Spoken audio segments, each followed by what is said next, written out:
He may not be well known now, but former MP Noel Skelton probably had one of the most profound impacts on the guiding philosophy of the Conservative Party. His series of pamphlets in the aftermath of the First World War explained clearly how the expansion of education and political rights, without the same expansion of economic rights, would leave democracy at risk. People left without a stake in society would start to feel that the state was their only option. The left would then use them as a reason to grant more and more power to that state. Read more, blame the bank, how finance caused today's housing crisis. This should sound awfully familiar to readers today.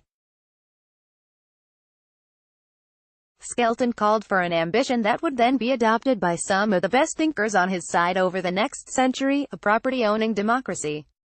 The Prime Minister Anthony Eden used the term to mean property that people lived in. He had not failed to notice that people who owned their own homes were less likely to enjoy the idea of a socialist state that sought to have control over property. While most people's minds immediately go to British Telecom or British Airways when they think of privatization, by far the biggest private revolution was in housing.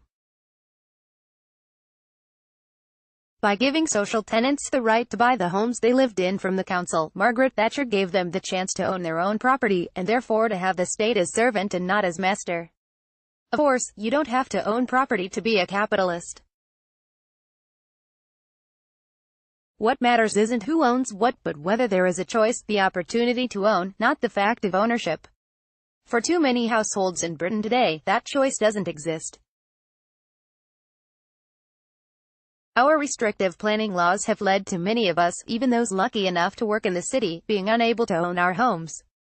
It has meant more and more of our pay going on rent, and less opportunity to invest in our futures. House prices are far beyond the affordability of many people who live in the capital.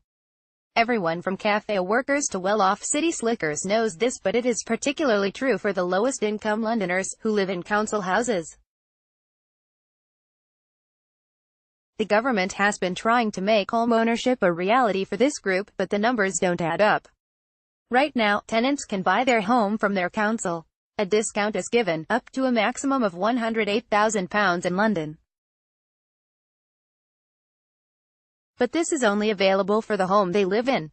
For many in London, the value is well above this. Even with the discount, they'd never afford the mortgage above that. They're trapped paying rent to the state. That's why the Adam Smith Institute is proposing that the government looks back at Thatcher's reforms and introduces a flexible right-to-buy scheme, whereby those living in council properties can use the discount as a deposit for another private home. They could choose to downsize and stay in their area, or move elsewhere, while the council could sell the property and raise revenue on the windfall, or reallocate it to someone on a waiting list. Our analysis estimates that almost 200,000 people could become homeowners under this policy. It would boost productivity and wages by enabling people to live closer to where they work and socialize.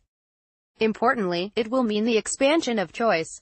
We should be honest, our housing crisis is one caused by the state, by draconian planning restrictions and convoluted finance policies. More state intervention in the form of rent controls, as has been suggested in some quarters, would merely help the privileged few already here at the expense of the next generation and leave us all the poorer for it. A massive expansion in council-owned housing while ending the right to buy will not be a long-term solution either. Sure, you're no longer trapped paying rent to a private landlord. But you've merely swapped to paying rent forever to the state. What a choice. Our housing crisis will only be fixed by freeing up the market and building more, and we will continue to call on the government to do exactly this, and build more homes where they are most needed.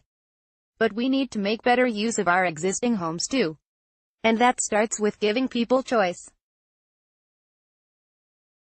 In 2017, the Tories had a lead of over 20 points among homeowners, but were behind by over 30 points among those in social housing. The absence of choice leaves the door open for socialists who would rather pass private property into the hands of the state. The Conservatives cannot afford to let that happen. Thatcher recognized that property is one of the main bulwarks of freedom. Now Theresa May has a chance now to expand that freedom.